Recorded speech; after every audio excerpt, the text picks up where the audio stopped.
बादशाह अकबर के शयन कक्ष में सफाई करते हुए एक सेवक के हाथ से गिरकर उनका पसंदीदा फूलदान टूट गया। फूलदान टूटने पर सेवक घबरा गया। उसने चुपचाप फूलदान के टुकड़े समेटे और उन्हें बाहर फेंकाया। अकबर जब शयन कक्ष में आए तो उन्हें अपना मनपसंद फूलदान नहीं दिखा। उन्होंने सेवक को बुलाकर उसके बारे में पूछा तो डर के मारे सेवक ने झूठ कह दिया। जहांपनाह में वह फूलदान साफ करने घर ले गया था। इस वक्त वो वहीं है। अकबर ने सेवक को तुरंत वो फूलदान घर जाकर लाने का आदेश दे दिया। यह आदेश पाकर सेवक के पसीने छूटने लगे। बात छुपाने का कोई औचित्य न देख उसने अकबर को सब कुछ सच सच बता दिया और हाथ जोड़कर माफी मांगने लगा।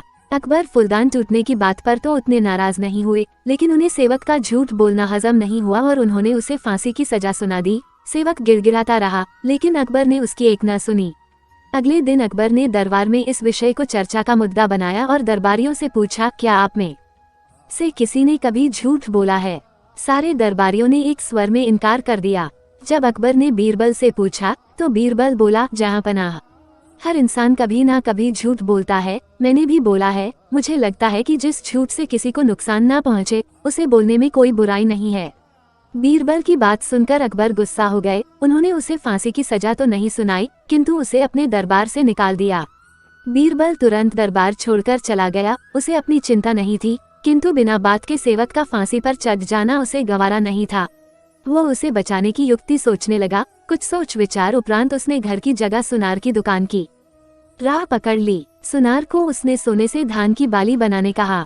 अगली सुबह सुनार ने बीरबल को सोने की बनी धान की बाली बनाकर दे दी, जिसे लेकर बीरबल अकबर दरबार के दरबार से निकले जाने के बाद भी वहां आए बीरबल की हिमाकत देखें। अकबर नाराज हुए, लेकिन बीरबल ने उन्हें अपनी बात सुनने के लिए किसी तरह राजी कर लिया।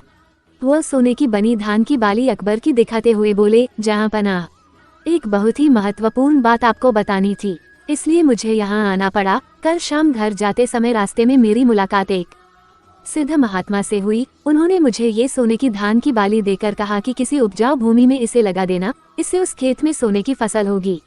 मैंने एक उपजाऊ भूमि खोज ली है। मैं चाहता हूँ कि सभी दरबारी और आप भी इसे लगाने उस खेत में चलें। आखिर देखे तो सही कि महात्मा की कही बात सच है या नहीं।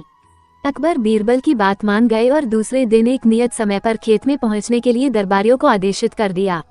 अगले दिन सभी नियत समय पर खेत पर पहुंचे। अकबर ने बीरबलू को सोने से बना धान का पौधा खेत में लगाने को कहा, लेकिन बीरबल ने इनकार करते हुए कहा, जहांपनाह, महात्मा ने ये पौधा देते हुए मुझे निर्देश दिया था कि जिस व्यक्ति ने कभी झूठ ना बोला हो उसके द्वारा लगाने पर ही खेत में सोने की फसल होगी। इसलिए मैं तो ये पौधा लगा नहीं सकता। कृपया आप दरबारियों में से किसी को ये पौधा लगाने का आदेश दे दीजिए। अकबर ने जब दरबारियों से धान का वह पौधा लगाने कहा तो कोई सामने नहीं आया। अकबर समझ गए कि सभी ने कभी ना कभी झूठ बोला है। तब बीरबल ने वो पौधा अकबर के हाथ में दे दिया और बोला, जहांपनाह, यहाँ तो कोई भी सच्चा नहीं है, इसलिए ये पौधा आप ही लगाएं।